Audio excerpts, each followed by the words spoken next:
En el nombre del Padre, y del Hijo, y del Espíritu Santo. Amén. Dios te salve María, llena eres de gracia, el Señor es contigo. Bendita eres entre todas las mujeres, y bendito es el fruto de tu vientre Jesús.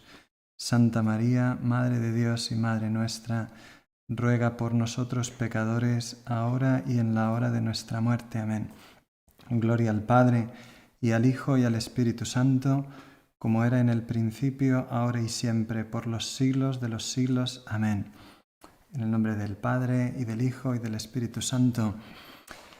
Pues buenas tardes, vamos a hablar sobre Garabandal, porque está de actualidad, nos lo pone el Señor fácil, porque salen temas, últimamente escuchamos noticias, ¿verdad?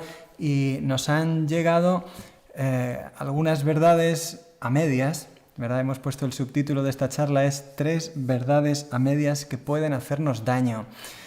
Bueno, esto ha pasado durante toda la historia. El Evangelio tiene cantidad de interpretaciones. Tienes ahí los protestantes, los ortodoxos, los testigos de Jehová, los adventistas del séptimo día. Muchos de ellos ya dices, ¿pero son cristianos? ¿Son...? La Iglesia Católica tiene que explicar el depósito de la fe que le ha sido entregado y darlo a conocer. Pues dentro de ese depósito que conservamos con la fe sobrenatural hay algunas ayudas. Habla el Catecismo de la Iglesia Católica de las revelaciones privadas como una ayuda para hacer el Evangelio presente en nuestras vidas, como para acercarlo a nosotros. Y ahí es donde entran las apariciones marianas. Ahí es donde viene San Juan Diego, le dice al obispo, la Virgen ha pedido una basílica. Hacen la basílica en Guadalupe, porque la Virgen hace un milagro en la tilma, y de ahí, 500 años después, San Juan Pablo II dice, por las apariciones de Guadalupe en 1531, apenas 40 años, menos de 40 años después del descubrimiento de América, comienza y se lleva adelante la evangelización de todo el continente. Eso lo dijo él en la canonización de San Juan Diego en torno al año 2000. Pues, ¿qué fuerza tienen entonces las apariciones marianas? ¿Qué es lo que puede hacer la Virgen para ayudar a toda la Iglesia? Y dentro de eso, pues nos encontramos con Garabandal. Garabandal, que además coincide en las fechas con un evento tremendo, que es el Concilio Vaticano II, tan fuerte, tan importante para la Iglesia, como lo fuera Trento en el siglo XVI, como lo fueran los concilios de los primeros siglos, tremendo. Pero entre esas medias verdades nos hemos encontrado a veces con que Garabandal se opone al concilio, y se opone de tal manera que para algunos es como presenta una desafección, una oposición. Nos hablan del fin de los tiempos del que habla Garabandal como una lucha. No es así, no es así. Eso tenemos que entenderlo bien, porque si no estamos luchando contra herejías, ¿no? Sería en el campo del Evangelio, contra ideas torcidas, ¿verdad? No son herejías, claro, porque en las apariciones no está contenido toda la fe de la Iglesia, pero sí que son una ayuda para que esa fe de la Iglesia crezca en nosotros. Lo primero que hay que decir es que todos los obispos que han hablado sobre Garabandal, sobre su mensaje, unánimemente en los documentos oficiales siempre han dicho que el mensaje es correcto y coherente con el depósito de la fe de la Iglesia. Entonces eso es fundamental. Y luego nos dicen, algunos escuchamos que Garabandal está rechazado, entonces no te puedes acercar. Ahí es donde entra la mentira. Estuvo en unos primeros momentos, la verdad es que se lo pasaron muy mal las videntes. Llegó a haber un rechazo en el año 67, cuando el obispo entrevistó a las videntes, las 4 llegaron a negar, y él sacó una nota donde dice, de las declaraciones de las videntes resulta que todo ha sido un juego de niñas, que todo tiene explicación natural. Ese obispo murió apenas 2 meses después. La nota salió el 17 de marzo y él murió el 8 de mayo. Monseñor Vicente Puchol. No le dio tiempo a ver que las niñas, cuando cesó una presión que había sobre ellas, se reafirmaron en las apariciones. O sea, un sacerdote en Pamplona, a Conchita le dijo: si no niegas en público las apariciones, no te doy la absolución. No darte la absolución, pues es ir camino del infierno. ¿Quién tiene fe? Entonces, para las niñas esto era mucho más fuerte que para los pastorcitos de Fátima, que les dijera el gobernador de Urem: os vamos a quemar en aceite hirviendo, porque eres mártir, vas al cielo. En este caso, las videntes de Garabandal, si te excomulgan, si no te dan los sacramentos, vas al infierno, te alejas de aquello por lo que quieres dar la vida. Yo quiero ser mártir por Dios, pero dentro de la Iglesia. Entonces, no le dio tiempo a Monseñor Puchol porque falleció tan rápido el 8 de mayo y él pensaba que era una retractación espontánea porque desconocía quizá esta presión que había habido tan grande sobre ellas, ¿no? Una entrevista de 7 horas que le hicieron a Conchita, él estaba en esa entrevista, pero bueno, pues esto para estas niñas fue muy fuerte. Así lo comenta el mariólogo Félix Ochaíta, miembro de la Sociedad Mariológica Española, que falleció ya, pero que ha estudiado a fondo incluso los textos de las negaciones de las niñas, que dice, pero si no se sostienen, si una de ellas es cortísima, y dice Jacinta, bueno, pues si las otras han negado, lo mío tampoco será verdad. Esto es lo único que consiguió decir, según Félix Ochaíta, que ha visto esos informes que todavía hoy pues no son públicos, no se conocen, pero sí que hemos visto que las 4 niñas se han reafirmado con el tiempo, ¿no? La primera fueron Jacinta y Mariloli. Conchita después, en el año 82, cuando supo que había una segunda comisión, firmó un documento ante notario diciendo: ay, mire, yo quiero que se sepa todo lo que se está tergiversando y lo que se está contando mal. Yo no he preparado nada, no hice nada. Yo, cuando me dicen cómo hacíamos las levitaciones, no lo sé. Yo solo miraba a la Virgen. A mí que me lo expliquen también, porque no lo sé. Los mensajes no los preparamos, el milagruco. Yo no preparé nada. Las llamadas, cuando cada una llegaba al lugar de las apariciones de un sitio distinto. Es que no lo sé. No sé cómo sucedió eso. Pues es lo único que puedo decir. Bueno, las han acusado de todo. Esa comisión no salió en el año 82, pero es que el obispo del Val, que había sido miembro de la primera, intentó formarla 4 veces por lo menos, en el 77.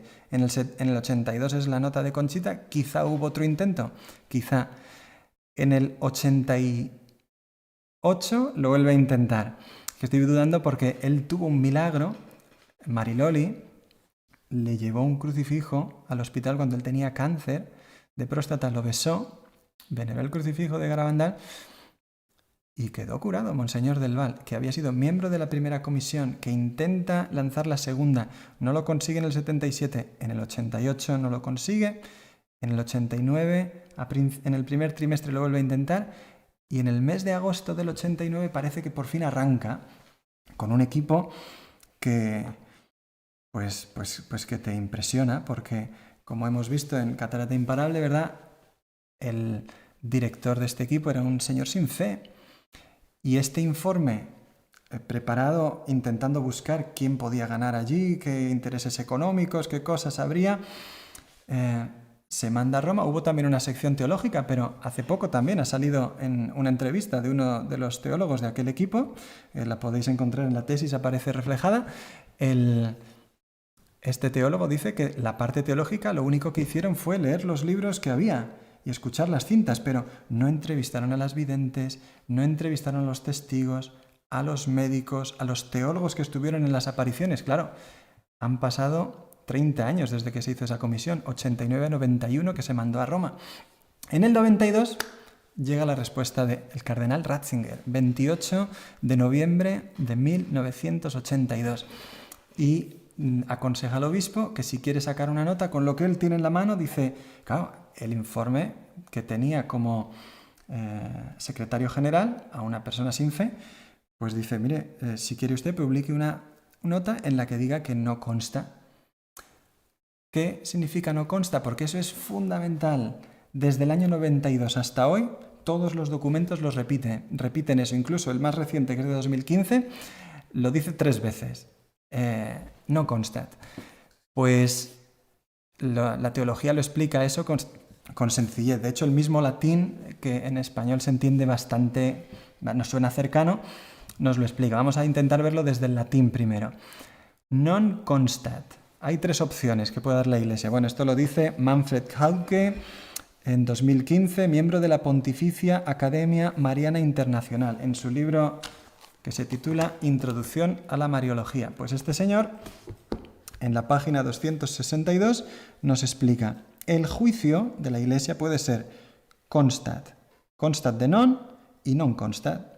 O sea que se constata el carácter sobrenatural, se rechaza el carácter sobrenatural, o bien no poder afirmar el origen divino. O sea que la jerarquía no, como todavía permanece en la incerteza por no tener datos suficientes, como decir, bueno, vamos a ver. Podría ser el caso de cuando Pedro y Juan, en el capítulo 20 de San Juan, llegan los dos corriendo al sepulcro. María Magdalena les ha avisado, llegan allí corriendo. Juan vio y creyó, ¿verdad? Como fiel en ese momento. Él no actúa como jerarquía porque de hecho le deja pasar primero a Pedro. Pedro entra, pero Pedro se tiene que quedar con esa responsabilidad que va a tener siempre la jerarquía de tener el peso de deber decir qué es lo que ha sucedido aquí. Ahí es lo que le toca a Pedro, Juan 27. Y Juan le anima con su fe, porque Juan, viendo la sábana santa, viendo el sudario doblado aparte, en su corazón dijo todo lo que nos había dicho él, todo lo que anunciaba la Escritura. Pero bueno, ahí estamos hablando de fe sobrenatural. En el caso de las apariciones no es fe sobrenatural infundida en el alma, sino que estamos hablando más bien de una certeza que nos ayuda a llegar a esa fe sobrenatural que siempre viene de Dios, como las apariciones también, pues son un don de Dios, como lo es una homilía, como lo es un documento magisterial que pueda publicar el Papa, una ayuda para crecer en la fe, ¿verdad? Santo Tomás de Aquino habla que son un auxilio para la fe, las apariciones marianas. Bueno, pues esos son las tres opciones.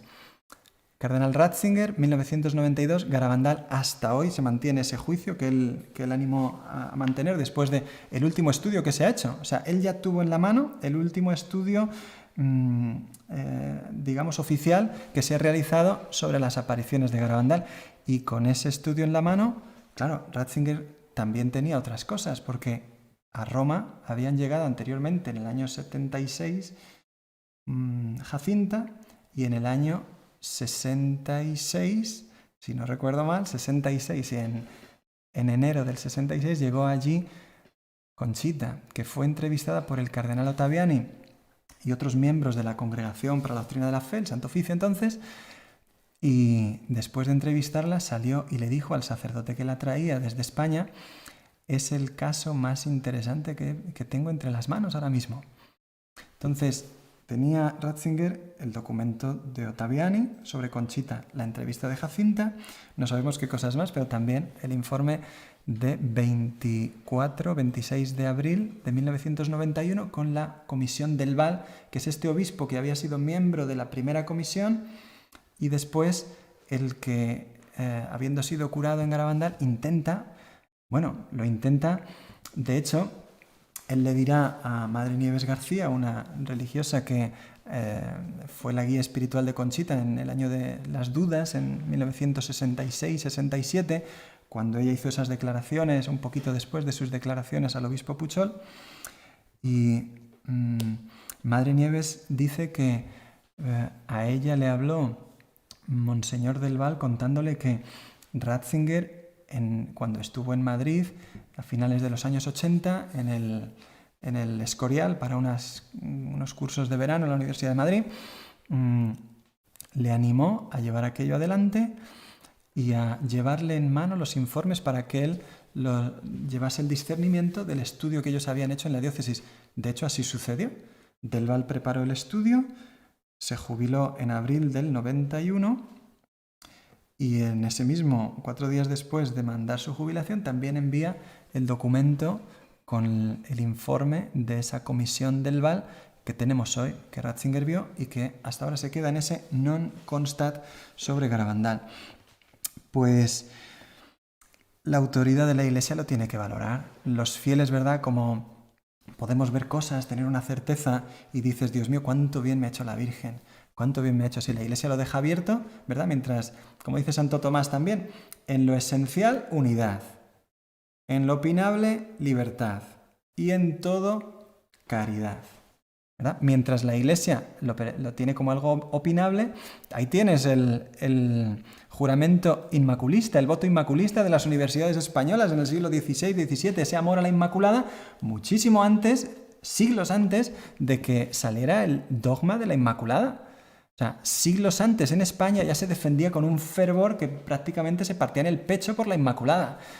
Y ahora en España tienes que cuando un sacerdote estadounidense viene a visitar nuestra comunidad, abre una sacristía, abres un armario de una sacristía con casullas en España y tienes una casulla azul, que es un privilegio concedido a España por su amor a la Inmaculada y que se usa el Día de la Inmaculada en honor a ese amor increíble y ese sostener una doctrina que era opinable en aquel momento, ¿verdad? Pues el sensus fidelium, los fieles pueden tener una certeza interior también respecto a las apariciones marianas y decir, yo he visto cosas, he recibido gracias, he sido tocado por el Señor, por la Virgen, de una manera que no puedo detener. Este verano, confesando por ahí, le pregunto a una persona, ¿y a ti qué es lo que, como animando, ¿verdad? Pues lo que me anima, lo que me lleva, lo que ha tirado de mí, ha sido el mensaje de Garabandal. Digo, ¿será verdad? ¿Te encuentras casos así? Empieza personas a ir, chaval, esto, vamos, gente muy joven. Te encuentras con personas que le deben muchísimo al mensaje de la Virgen. Pues nosotros tenemos que decir, la Iglesia tiene necesidad, pues vamos a movernos, ¿no? Pero siempre, mira, Lumen Gentium 12. Los carismas, tanto los extraordinarios como las apariciones, o los más comunes, tienen que ser recibidos con gratitud. Los dones extraordinarios no deben pedirse temerariamente. Y además, el juicio de su autenticidad pertenece a la autoridad de la Iglesia. O sea, que es la Iglesia, son los obispos, y es Roma, en último término, la que tiene que dar la aprobación a unas apariciones. Ellos lo tienen que hacer. Pero fíjate cómo lo dice también el Lumen Gentium, a los cuales los obispos compete ante todo no sofocar el espíritu, sino probarlo todo y retener lo que es bueno. O sea, ahí donde ves que hay gracias increíbles, eso, que te venga una persona de 19 años y te diga, yo he empezado a ir a misa diaria desde que vi un documental sobre Garabandal este verano. Pues dices, macho, realmente Dios está haciendo cosas hoy, está tocando almas. Pues no sofocar el espíritu significa ese apagar, asfixiar un fuego que está comenzando, ¿verdad? Pues desinteresarse de ello sería una responsabilidad que van a tener los pastores y en la cual nosotros tenemos que ayudarles, que mantenerles para que puedan cumplir su tarea, porque muchas veces no es tan fácil como nos pensamos. No es tan sencillo, pero sí que tenemos que animarles, ¿verdad?, que tengan esa entrega heroica, porque saber que los frutos sobrenaturales que está dando la Virgen hoy, a través de Garabandal, son tan grandes, tan enormes, curaciones físicas hasta que están sucediendo ahora. Conversiones, vocaciones. Yo he escuchado a un sacerdote llorar, decir todo se lo debo a la Virgen de Garabandal, y otro me lo dijo sin llorar, lo mismo, mi vocación. Varios, vaya, es que piensas y son varios, o sea, todas las ayudas son necesarias, ¿verdad? Todas son útiles, no vamos a desperdiciar ninguna. Pues más estas que son tan grandes, tan fenomenales para todos nosotros. Muy bien, pues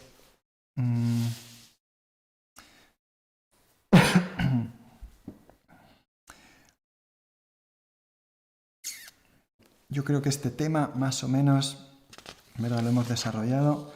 Lo que es fundamental decir es que la Iglesia tiene un deber de examinarlo todo, de vivir con esa apertura, y nos encontramos con que Garabandal, si la primera comisión, el obispo y su médico principal dijeron que había que hacer una segunda, y de hecho la hicieron, y la segunda ha llevado durante 30 años con eso, teniendo un secretario general que era un no creyente, pues te deja ver que es insuficiente el conocimiento que nos han dado de los hechos. Por más pruebas, ¿verdad?, que tenemos. Ahí os animo a mirar la tesis, aquí no tenemos tiempo para desarrollarlo demasiado, pero sí que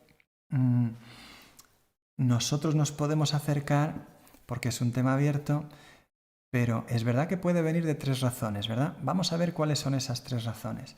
Podría tener explicación por un origen natural, que viniera de las videntes. Esto lo explica Manuel Guerra en su último libro.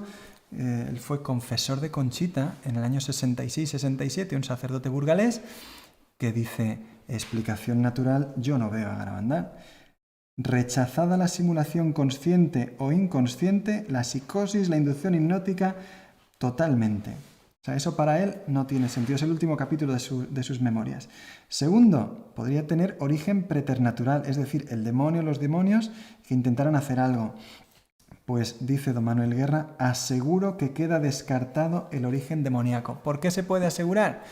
Pues porque el demonio no va a tirar piedras contra su tejado. O sea, enviar gente a misa diaria, a las parroquias, a la confesión frecuente, a servir a su familia, a amar más su matrimonio. El objeto más besado de Garabandal son las alianzas matrimoniales. Y no se besaban los anillos sello, estos de las familias, ¿verdad?, de mi apellido, sino que se besaban las alianzas matrimoniales que representan un sacramento, ¿verdad?, que suele hacerse en oro porque representa que es para siempre. Y el oro es aquello que hasta el último día, ¿verdad?, de tu muerte todavía está como el primero. Pues así es el sacramento y lo que sucede, y así es lo que hizo la Virgen besando esas alianzas, queriendo subrayar la importancia que tiene ese sacramento y ese don. Pues claro, del demonio no puede venir todos estos frutos espirituales que estamos viendo en Garabandal surgir.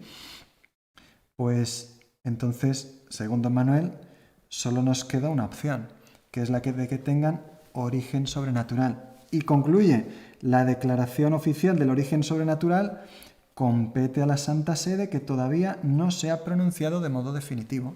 O sea, a la Santa Sede y al obispo diocesano aún no se ha pronunciado, pues en este caso, ¿verdad?, estamos en esa apertura de la Iglesia. Muy bien. Hemos dicho, las videntes pues gozan de credibilidad incluso para su confesor. Hay 4 criterios de la Iglesia en las normas de 1978 de la Congregación para la Doctrina de la Fe, 4 criterios para ver la verdad de unas apariciones. El primero, las videntes gozan de credibilidad y de salud. Pues según el confesor de la mayor de ellas, totalmente, ya lo habéis visto.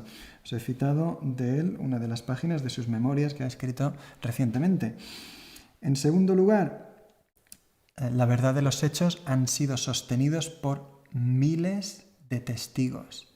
Desde la primera semana llegan a Garabandal de 500 a 3.000 personas cada día. Y las apariciones duran 4 años. En ocasiones hubo 20.000 personas. Toda esa gente, muchos, dice don Valentín en uno de sus cuadernos, el párroco de la aldea, dice, muchos subían por curiosidad. Y he visto a hombres llorar allí, como tanta gente tocada. Escuchas el testimonio de Román Martínez del Cerro cuando te dice, yo cuando vi el éxtasis sentí el amor de la Virgen. Sentí la presencia de nuestra Madre en una aparición. El amor del cielo por mí. Dios preocupado por mi salvación y por la Iglesia hoy. Esto es lo que dicen los testigos. Y claro, pues son indicios. Credibilidad de las videntes, realidad de los fenómenos, ¿verdad?, testificados por tantos testigos. La doctrina que sea sana, como hemos dicho, 4 obispos unánimemente han mencionado los mensajes en sus notas oficiales y los 4 dicen que es concorde a la fe de la Iglesia. Cuarto punto, los frutos. Hemos dicho amor a la Eucaristía, al sagrario, los sacrificios. ¿Cómo va a ser esto de origen preternatural? ¿Cómo va a estar el demonio detrás de esto? Pues entre esos frutos, ¿verdad?, en una vida de la Iglesia que digas, Dios mío, esto es tremendo, es con lo que la Iglesia lo va a juzgar, con esos 4 criterios, o sea, con los frutos en nuestra vida es con lo que ayudamos a que la jerarquía pueda juzgar de las apariciones. Bueno, pues este sería el primer punto que podríamos llamar como ese rechazo a las apariciones, una postura que sería como de desconfianza, de decir vamos a quedarnos quietos solamente en la fe del Evangelio, cuando es el mismo Evangelio el que sostiene y nos anima a acercarnos a las apariciones, como lo hemos visto tantas veces a lo largo de la historia de la Iglesia, en apariciones que están aprobadas y en otras que no están aprobadas, como en la medalla milagrosa de la Rue du Bac de 1830, solo está aprobada la medalla, no está aprobadas las apariciones. Lo mismo me comentó hace poco un amigo que pasa con las apariciones de la Virgen del Pilar. Pues la aprobación, ¿verdad?, es un don que tenemos que pedirle también al Señor. Segundo punto, ¿qué significa fin de los tiempos? Por ahí ronda la idea de que el fin de los tiempos, cuando llegara habría 3 papas y después sería el fin de los tiempos y el siguiente papa sería un anticristo. Esto no tiene fundamento en Garabandal. Lo siento mucho, pero no sé de dónde lo están sacando. ¿Quién lo diga? Bajo su responsabilidad, pero la palabra anticristo no está en las apariciones de Garabandal. El 3 de junio de 1963, el día de la muerte del Papa San Juan XXIII, suenan las campanas de la iglesia y Conchita le dice a su madre: escuche, tocan las campanas. Será por el Papa, ya se lo esperaban, habría muerto. Seguramente, pues ya no quedan más que 3, le dijo Conchita a su madre. ¿Qué estás diciendo? Que ya solo quedan 3 papas, me lo ha dicho la Virgen. Su madre reaccionó: ¿entonces quiere decir que viene el fin del mundo? Claro, si quedan 3 papas, ¿después qué? La Virgen no me dijo fin del mundo, me dijo fin de los tiempos. Pues no es lo mismo, le pregunta a su madre. No lo sé. No lo sé. Y en otra ocasión le preguntaron, bueno, entonces después, ¿pero cómo va a seguir el mundo si no va a haber más papas después de esos 3? No, la Virgen no me dijo que no fuese a haber más papas, que sin papa no puede estar la iglesia. Entonces, hay que decir, de anticristo nada, el fin de los tiempos habrá que ver qué significa, pero desde luego querer interpretarlo como un fin del mundo no es dado en Garabandal, no está dicho. El hecho de que la Virgen escoja expresiones que están en la fe de la Iglesia, que usamos a veces, que las puedes encontrar en el Magisterio, en diversos documentos o incluso en la Sagrada Escritura, pues a la misma vez que te acerca a realidades, todavía es una expresión lo suficientemente ambigua como para que no nos dé la respuesta a todas las preguntas. Y quien quiere tener respuesta a todas las preguntas, a lo mejor tiene un problema, porque, ¿verdad? Es esto que llama el Papa Francisco el gnosticismo, que a veces nos queremos saberlo todo ya, el quererlo ya tener todo atado, pues no es tan sencillo. Sin embargo, sí que hay algunas cosas que sí sabemos.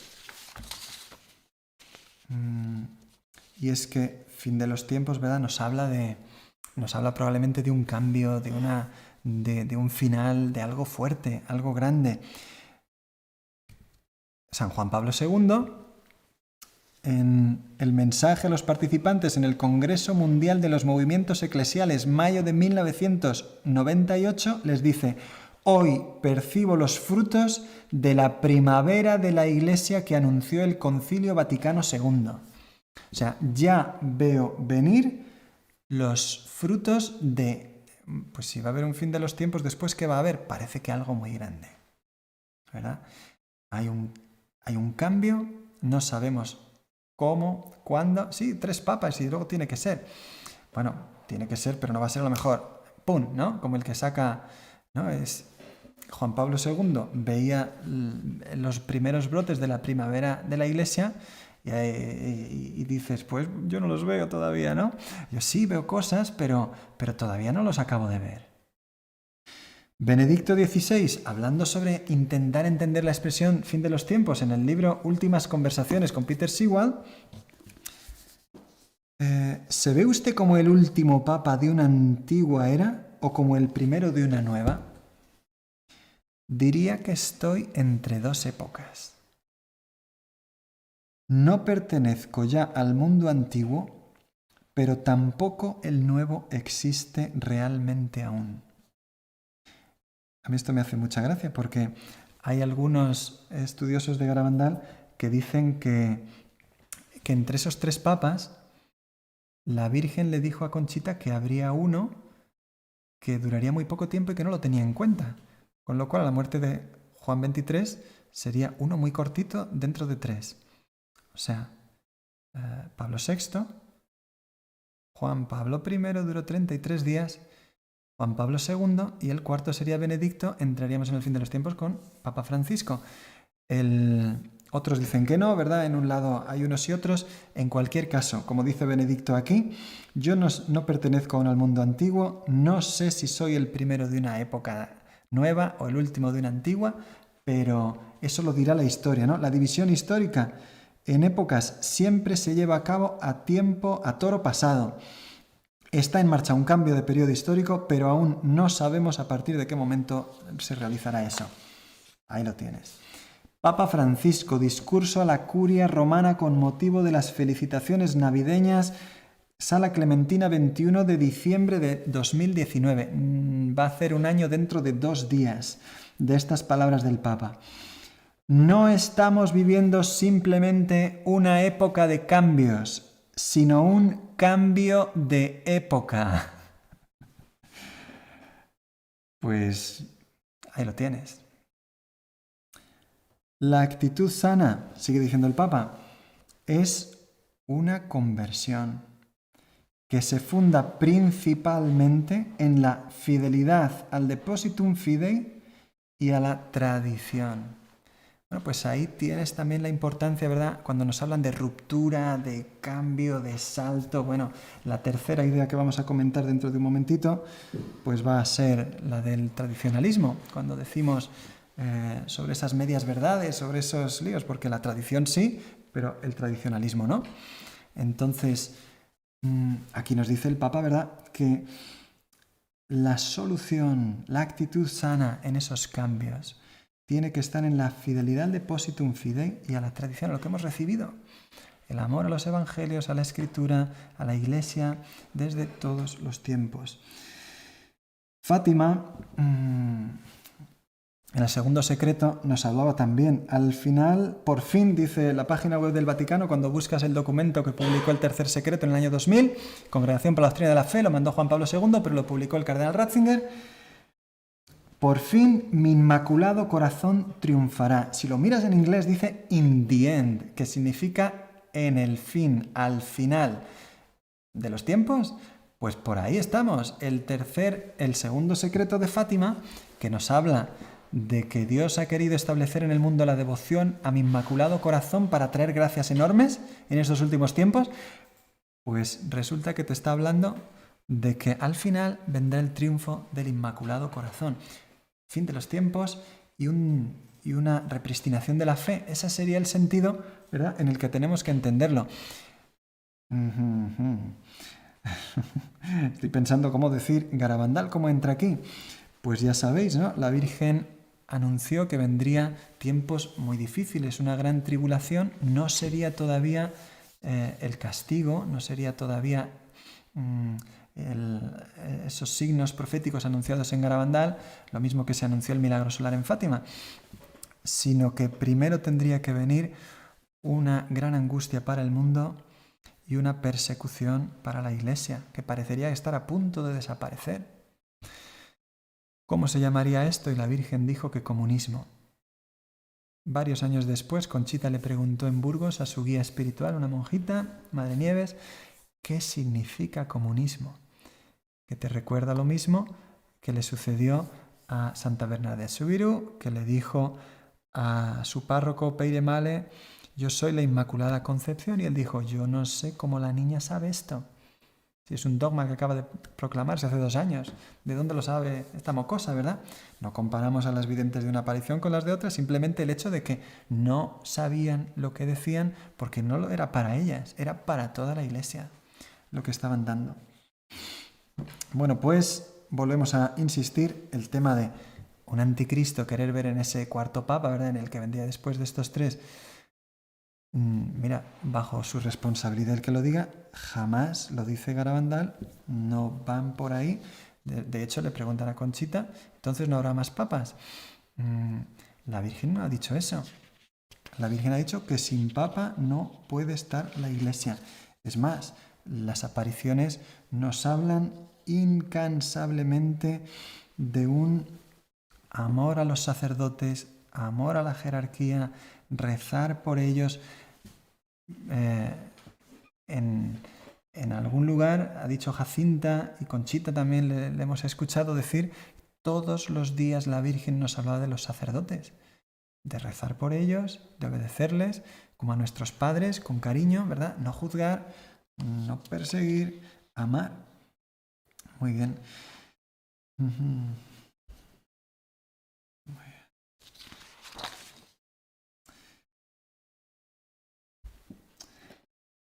Muy bien, pues sí que es verdad que en Garabandal aparece con claridad una crítica a sacerdotes, obispos y cardenales. Muchos van por el camino de la perdición y llevan con ellos a muchas más almas. Pero esto no es todo lo que dice Garabandal. De hecho, esto lo dijo una vez, el 18 de junio de 1965, pero acabamos de decir que todos los días habló de los sacerdotes. El doctor Celestino Ortiz, médico de Santander, testigo presencial y atento de muchísimas cosas, refiere: un día después del éxtasis le preguntaron a Mariloli, ¿qué te ha dicho la aparición? Ella respondió, la Virgen me ha dicho que hagas sacrificios por la santidad de los sacerdotes, para que lleven muchas almas al camino de Cristo. Fíjate, ¿verdad? Claro, porque a veces podemos tener esa idea de que Garabandal todo es animarnos a un espíritu crítico, ¿no? Mira, va a ser siempre seguir carta, ¿cómo era? Primera Tesalonicenses, ¿verdad? 5:19. No extingáis el espíritu, no despreciéis las profecías, examinadlo todo y quedaos con lo bueno. Segundo, le dijo a Mariloli también la Virgen, que el mundo está cada día peor y necesita sacerdotes santos para que hagan volver a muchos al buen camino. Y tercero, en otra ocasión la Virgen me ha dicho que pida especialmente por los sacerdotes que quieren dejar de serlo. Oye, en el año 61, 62 que le dijo esto a la Virgen a Mariloli, todavía no se veía la crisis, ¿verdad?, que iba a tener las secularizaciones sacerdotales que vendrían en los años siguientes, en el posconcilio. A partir del año 64-65 comienzan, incluso un poquito más tarde, que va a haber 60.000 secularizaciones sacerdotales. Y le dice la Virgen, me ha dicho que pida especialmente por los sacerdotes que quieren dejar de serlo, para que sigan siendo sacerdotes. De lo contrario, qué pena sería para ella. Fíjate que la Virgen le habla a los niños también de la crisis de la Iglesia, de las dificultades de los sacerdotes, de cómo hay que pedir por ellos y sacrificarse por ellos, ¿verdad? Qué importante es. Y bueno, pues yo creo que tiene que quedarnos claro que hay que pedir mucho por la Iglesia, que tiempos difíciles estamos viviendo, pero que nuestra Madre, al anunciarnos todo esto, también nos da la seguridad de que está con nosotros. Ya nos lo ha anunciado, pero es que además nos está acompañando ahora con gracias especiales para que podamos vivirlo bien. Tercer punto, ya os lo he comentado, he dicho que va a ser el tradicionalismo. Garabandal es acusado de un integrismo al hablar de esto de sacerdotes, obispos, cardenales, dicen que llega a echar por tierra el concilio. Pero bueno, hemos visto que los sacerdotes, obispos y cardenales han ido mal por otra vía, por otras vías, ¿verdad? Vías claras, en los últimos tiempos que han estado en los medios de comunicación. Entonces, querer leer ahí el concilio, no lo veo. No es que no lo vea yo, es que coges las apariciones, las crónicas de los hechos en la mano y no puedes decir que Garabandal esté contra el Concilio Vaticano II. No lo puedes decir. Historia de los hechos. El concilio empezó el 11 de octubre del 62, pues 15 días antes el 26 de septiembre llegó a Garabandal un abogado de Palencia, Luis Navas, con un magnetófono y grabó el éxtasis. ¿Sabéis lo que quedó en su grabación? También hablaba de él don Valentín, del éxtasis de ese día 26 de septiembre. Cuando a esa hora un sacerdote estaba rezando el Ángelus, la niña cayó de rodillas, dando a besar el crucifijo primero a todos los sacerdotes. Salió por el pueblo, fue al cuadro, duró como 1 hora, se le oyó algo acerca del concilio. A don Valentín se le olvidó. Cuando luego lo fue a apuntar no sabe lo que la niña había dicho, o por lo menos no lo refiere en su cuaderno. Luis Navas escribe: el concilio, dijo Conchita, es el más... dijo las palabras de Conchita, porque en el magnetófono no se grabaron las palabras de la Virgen. En el magnetófono se graban las palabras de la niña. Y la niña dijo, se escucharon como 3 preguntas, perdón, tres frases. ¿Es el más grande de todos? ¿Será un éxito? ¡Qué bueno! Así te conocerán mejor y estarás más contenta. Evidentemente la Virgen le estaba diciendo que sí, más todavía, la Virgen le estaba diciendo eso que la niña repetía como un eco. Esto es lo que naturalmente nos viene a la cabeza, claro, no tenemos las palabras de la Virgen, pero la niña dijo, el concilio es el más grande de todos. ¿Qué le ha dicho a la Virgen? Pues fíjate, resulta que en el Concilio Vaticano II hubo 2.625 padres conciliares. 2.625. En Nicea hubo 318. En Constantinopla 150. En Calcedonia 452. En Trento habitualmente unos 70, sobre todo italianos y españoles. Pero el día que más, en la 23 sesión, hubo 232. Juntando todos los que acabo de decir, con el Vaticano I, que tuvo 700 obispos, no llegan todavía a los 2.625. Ese será el más grande de todos. ¿En número de padres? Pues lo fue. ¿En número de documentos? ¿En longitud de los documentos? Es que el Vaticano II ha sido un concilio enorme, enorme. Y este no fue el único éxtasis donde las niñas escucharon hablar a la Virgen del concilio. Así serás más conocida. ¡Qué bien! Es que decir que Garabandal está contra el concilio, yo no veo por ninguna parte. Creo que no se puede decir. Lo siento mucho porque hay personas que esto no les va a gustar. Pero se ha tratado muchas veces de girar Garabandal hacia el tradicionalismo y muchas veces los tradicionalistas han tenido que alejarse de Garabandal. Pero es que esto no lo digo yo, esto no viene de mí, es que esto lo encuentras en Pesquera, que escribió su libro del año 70 al 79, y en Lafiner, que las niñas le llamaban el abuelo, y era un sacerdote belga que vivía en Francia, que era tan bueno, tan querido, tan cercano, que era el único cura que podía visitar a Conchita cuando estaba con nombre cambiado en el colegio de Burgos. Pues este Lafiner publica ya en el 67 su libro y dice... Esto mismo que os acabo de contar, de Luis Navas, ya lo tiene él en el año 67. O sea, pensar que esto no sea de Garabandal, no sé de dónde lo podemos quitar, ¿verdad? Bueno, pues otro éxtasis sobre el concilio, lo hay. 11 de octubre, es el día de la apertura del concilio, ¿verdad? Solemne apertura por San Juan XXIII. Pues José Ramón García de la Riva, en sus memorias, un sacerdote de Asturias, nos dice... La noche del 10 al 11 de octubre la pasé totalmente en vela. Conchita esperaba aparición y todos fueron dando una hora. Pues ¿a qué hora va a ser? Va a ser tal, tal. Fueron pasando todas las horas y él dijo, va a ser a las 8 de la mañana, que es la hora en la que empieza el concilio. Pues efectivamente, pone la radio, funciona el transistor, empiezan a transmitir la solemne ceremonia... Y la niña acaba de entrar en éxtasis, exactamente a la misma hora que comienza el concilio. Hay que decir que 4 días antes, el 7 de octubre de 1962, había salido la primera nota contraria a las apariciones. El obispo local, diocesano, dice, la comisión especial que entiende los hechos y que ve lo sucedido en la aldea nos ha remitido el correspondiente informe con fecha 4 de octubre y se ratifica juzgando que carecen de todo signo de sobrenaturalidad. La comisión le ha dicho eso al obispo y entonces él dice, prohibimos a todos los sacerdotes acercarse. Fueron las medidas disciplinarias más contrarias, ¿verdad?, que ya hemos dicho antes, que luego fueron levantadas en los años siguientes por los sucesivos obispos desde Monseñor del Val. Cuando se fue viendo que efectivamente aquella comisión que dice aquí, que entiende de los hechos, pues hemos llegado a saber, por el informe del brigada en la aldea, el guardia civil, Juan Álvarez Seco, que el que más subió estuvo 3 veces en todo el primer año. Que a Conchita se la llevaron a Santander e intentaron hipnotizarla.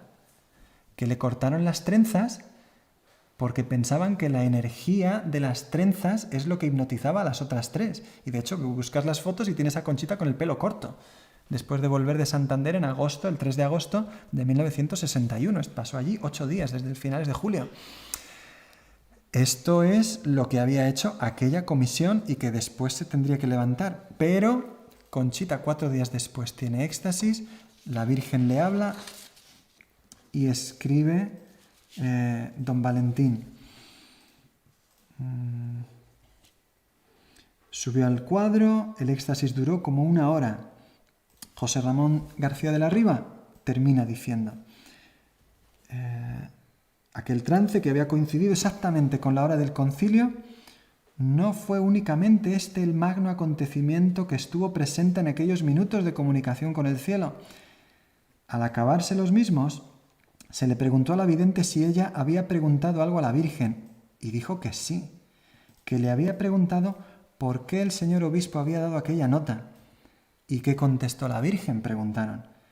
La Virgen no contestó. Se limitó a sonreír. Pues solo podemos intuir el significado de aquella sonrisa, aquella respuesta callada de la Virgen. ¿Qué quería decir, verdad? ¡Ay, Dios mío! Porque venía... Garabandal no había hablado todavía del tema de sacerdotes, obispos, cardenales. Estamos en el año 62... Eso fue en el 65 y solamente una vez. Es como si la Virgen hubiera tenido que hablar de estas cosas a raíz de la poca acogida que tuvo. Impresiona. A mí me impresiona mucho. Pero... Perdón.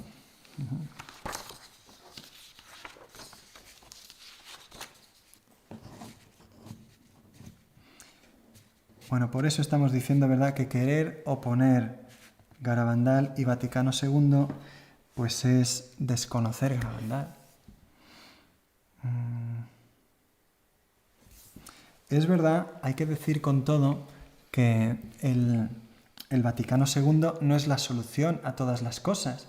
El mismo Papa Benedicto XVI, en el 50 aniversario de la inauguración del concilio, el 11 de octubre de 2012,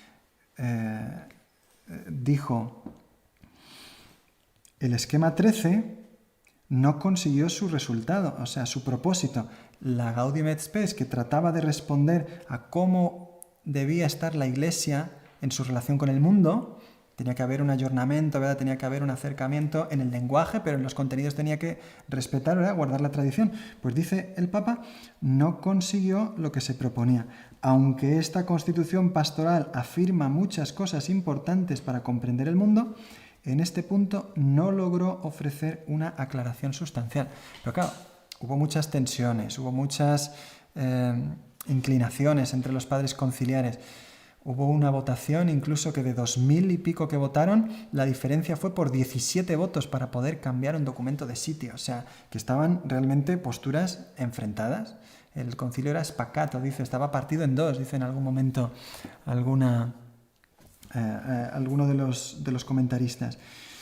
Pero sin embargo también tenemos que decir que Dios guió el concilio, ¿verdad? En esa votación que acabamos de mencionar, que se hablaba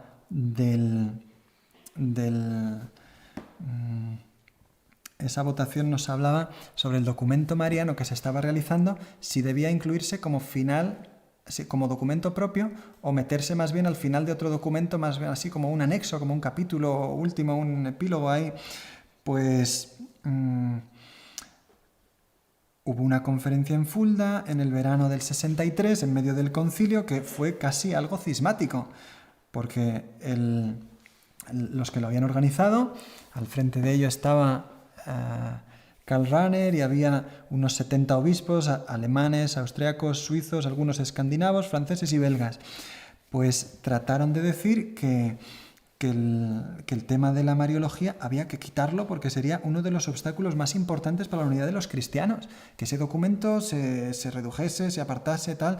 Y cuando reemprendió el concilio en la tercera sesión, después en los meses siguientes, pues tuvieron, en la segunda sesión, tuvieron que presentarse delante del Papa y ver qué es lo que habían hecho, qué es lo que había pasado. Pues resulta que al final consiguieron que apareciera ese documento como último capítulo de la Lumen Gentium. Pero comenta Oscar Cullmann, un teólogo luterano que había estado en este tema, no podemos ocultar el desencanto que hemos visto al ver el título de mediadora aplicado a María. Habían intentado quitarlo. De hecho, quitaron parte de otros padres habían pedido que se proclamase esta definición. Pero, sin embargo, aparece solamente el título de mediadora, sí que está. Y entonces dice Oscar Cullmann, después de tanta discusión, aunque habíamos salido reduciendo allí el texto a aquel apartado, al final aparece en el último capítulo del esquema sobre la Iglesia, decisión que ha hecho, que de hecho pretendía debilitar la Mariología, la ha hecho en realidad más fuerte, porque todo lo afirmado sobre la Iglesia culmina, por así decirlo, en este capítulo. O sea que a la misma vez que ves que en esas luchas, ¿verdad?, podía haber a veces frenos y podía haber a veces dificultades, mira, el documento iba a ser una cosa, ahora está en ese último capítulo de la Lumen Gentium y el capítulo es 1/3 más largo que el documento original. O sea, cómo Dios le da la vuelta a los que intentan arrimar el ascua a su sardina, ¿verdad? Pues nos impresiona y esto nos tiene que ir llevando de alguna manera a sacar conclusiones. Y es que cuando vemos tantas interpretaciones sobre Garabandal, lo mismo que hemos dicho al principio, que sucede sobre el Evangelio, pues que si aparecen algunos, que si es una cosa de extraterrestres, que si es de la New Age, que si es tradicionalistas, que si es católicos, el anticristo, Satanás, ¿verdad? Pues podemos responder con los frutos, las conversiones, las curaciones, incluso con los ataques. Bienaventurados vosotros, ¿verdad? El dedo de Dios lo puedes ver ahí tantas veces. Ahora, esto lo puedes ver, ¿verdad?, con una opinión subjetiva que tiene que estar siempre sujeta y dócil al juicio autorizado que compete solamente a la Iglesia. Mientras el tema esté abierto, se puede opinar, ¿verdad?, como sucedía con la Inmaculada, hasta que se proclamó el dogma. Ya no es opinable la Inmaculada. Pero claro, en un jardín hay que trabajar. Si en un jardín no trabajas, pues las buenas plantas, los buenos frutos sufren, y a veces sufren mucho. Claro, ¿qué pasaría de Fátima si aquello no tuviera el santuario bien cuidado, aquello bien llevado adelante, bien construido, bien hecho? Pues ¿cuántos frutos más puede dar Garabandal si hacemos una atención, un cuidado de las almas, un estar ahí con respeto siempre a la Iglesia, ¿verdad? Y con docilidad a lo que la Iglesia decida, porque siendo un caso abierto, pues uno ve, Dios mío, cuánto bien y cuánta falta nos hace. De hecho, la Virgen en la última aparición, ¿sabes, Conchita, por qué no vine yo a deciros aquellas cosas del segundo mensaje? Porque me daba pena deciros aquellas cosas tan fuertes, pero necesitabais saberlas. O sea, esas cosas no nos las dicen por deporte. Necesitabais saberlas para gloria de Dios y si la cumplís, para vuestro bien.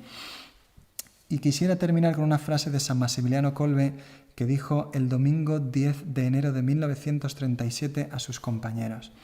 Sobrevendrán tiempos más difíciles. Estaban en Polonia, a las puertas de la Segunda Guerra Mundial.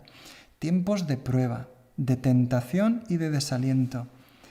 Pero el recuerdo de las gracias recibidas será para vosotros sostén robusto y fuerza victoriosa en las dificultades. Para esto viene nuestra Madre, con gracias para San Maximiliano Kolbe, y con gracias para ti y para mí. Pues bueno, veo que me ponen aquí alguna pregunta, a ver si yo puedo responder. ¿Qué significado tiene que la Virgen se apareciera durante el concilio? Pues mira, yo lo veo en relación a la misma relación entre las apariciones de Garabandal y el Concilio Vaticano II, bien que esto es una cuestión opinable, que yo lo veo cercano a lo que comenté al principio de la unidad que hay entre las apariciones de la Virgen de Guadalupe y el éxito de la labor de la jerarquía en la evangelización de América. La Virgen de Guadalupe, con las apariciones, animó a los indios, ¿verdad? Es decir, pregúntale al obispo que haga un santuario, ¿verdad? Que haga una basílica, dijo la Virgen a Juan Diego. Pues los indios dijeron, el obispo es muy importante. Y entonces se vuelven a él. Bien que el obispo, ¿verdad? Como hemos dicho en Lumen Gentium, tiene la responsabilidad de no sofocar el espíritu, retener lo que es bueno. Entonces, el asunto está en que Garabandal viene a animarnos, a sacar los frutos del Concilio Vaticano II y no quedarnos con esa crisis que hubo en el posconcilio, no desanimarte, no decir, sino ver como San Juan Pablo II, ya veo los primeros brotes de la primavera de la Iglesia. ¿Podría darnos alguna referencia sobre el comentario del pontificado de corta duración respecto a Juan Pablo I entre los 3 papas? ¿En qué momento ha dicho esto Conchita? Pues esto lo podéis encontrar en el libro de una persona que estaba en Garabandal ese día, se llama Albrecht Weber, murió en 2014 y está enterrado en España, si no me equivoco, por su grandísima devoción a Garabandal. Es un señor alemán que tiene varios libros sobre la cuestión y él tiene eso en su libro. Está en alemán, pero hay alguna traducción del libro a español. También habla de eso Plácido Ruilova, que era un testigo de las apariciones, y lo pone entre sus cuadernos y en sus notas. Si no recuerdo mal, lo cita en su libro Ramón Pérez, pero esto no estoy seguro ahora mismo. Garabandal, el pueblo habla. En cambio, hay otros que están en la otra postura, ¿no? De que eso no fue así. Y ahí tienes a Pierre-Jean Bocabeil, que es también un buen conocedor sobre Garabandal. Y yo no me metería demasiado en esos temas, pero porque la idea general la tenemos, ¿verdad? Muy bien. Muy buenas, padre. Me ha gustado la frase de Francisco. La actitud principal tiene que ser la conversión. ¿Podría desarrollar un poco esa idea? Muy bien, pues mira, sí os agradezco. Comentario. A la Madre Teresa de Calcuta a veces también le decían, pero madre, cuéntenos de sus viajes, qué obstáculos ha tenido, qué dificultades, qué problemas, porque seguro, ¿verdad?, que intentaban manipularla para ganar fotografías políticas, para poder salir en portadas con ella. Era un personaje, un premio Nobel, ¿verdad? Tan pobre, tan humilde, tan sencilla. Y ella decía, nunca hablo mal de nadie. Nunca lo hablaba. Siempre nos han tratado muy bien. Ha ido todo de maravilla. Conversión, ¿verdad?, significa buscar en mí el dar fruto, el amar, perdonar. También dice Jesús, cuidado con la gente, ¿verdad? El mismo Señor, cuidado con los fariseos, porque os llevarán a los tribunales, ¿verdad? Pues ser prudentes, pero ser sencillos. Conversión significa sencillez, humildad, fe, esperanza, caridad, ¿verdad? Las virtudes que tiene la Iglesia. Y eso lo tenemos que ganar mirando a nuestra Madre y al Señor. La Virgen en Garabandal nos ha dicho dónde está la clave. Conchita, ¿por qué eres tan perezosa y no vas a visitar a Jesús en el sagrario que te está esperando día y noche? Pues que no tengamos miedo a hacer cosas que nos descoloquen por el Señor. A las niñas, fuera del éxtasis, les pedía rezar en Cuaresma el rosario al amanecer en la calleja. Y ellas, y que lo alargaran después, lo hicieron. El 3 de enero hay una nota de Jacinta donde dice, hoy no podíamos ni hincarnos en la calleja porque bajaba tanta agua de la lluvia que era aquello un río. Y luego, ¿por qué dejasteis de hacerlo?, les preguntaron.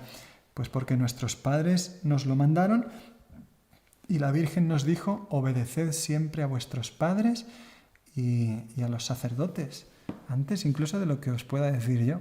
Tremendo, ¿verdad? Muy bien, buenas tardes, padre. En Garabandal nuestra madre habla de muchos temas, pero quisiera nos dijera algo que sepa que dicen para los jóvenes. ¿Tiene Garabandal algo que decirle a los jóvenes? Yo creo que todo el mensaje de Garabandal tiene un espíritu joven, ¿verdad? Nuestra madre nos está pidiendo que no nos acomodemos, que no nos quedemos en una posición, digamos, como si pudiéramos decir, querer controlar, querer ser estáticos, sino pues siempre juvenil. Mira, muévete, alza, ponte de pie y pórtate bien, sé bueno, haz lo que tienes que hacer. Todo lo que le dice a las videntes, ellas eran jóvenes, al final de las apariciones tenían 17 años. Yo os recomendaría en ese punto leer el último éxtasis, son varias páginas. Hay una carta de Conchita donde ella con 17 años cuenta lo que le dijo la Virgen el 13 de noviembre del 65. Y es increíble. Ella está con un chicle, ¿verdad? Está ahí con su chicle y le dice a la Virgen, ¿por qué no ofreces un sacrificio por mi hijo? Y ella le voy a pegar una muela y lo saca, ¿verdad? ¿Por qué no ofreces tu chicle? Cosas muy sencillas. Mira, hasta que los jóvenes no hagan sacrificios voluntariamente y vivir su fe, decir, nos lo está pidiendo la Virgen, tengo que darlo, tengo que darme. Pues puedes decir que todavía no están evangelizados, ¿no? Que aún no son cristianos del todo. Si vamos por ambientación, no vamos mal, pero tenemos que ir mejor porque si no el mundo nos come. Y la Virgen nos da unos consejos que son fundamentales, especialmente en el apostolado con los jóvenes, ¿verdad? Ese acercarse al sagrario, ese coger el rosario, irte al amanecer a buscar a la Virgen, ir a la naturaleza a rezar también, ¿verdad? Ir al sagrario, pero también saber valorar la naturaleza.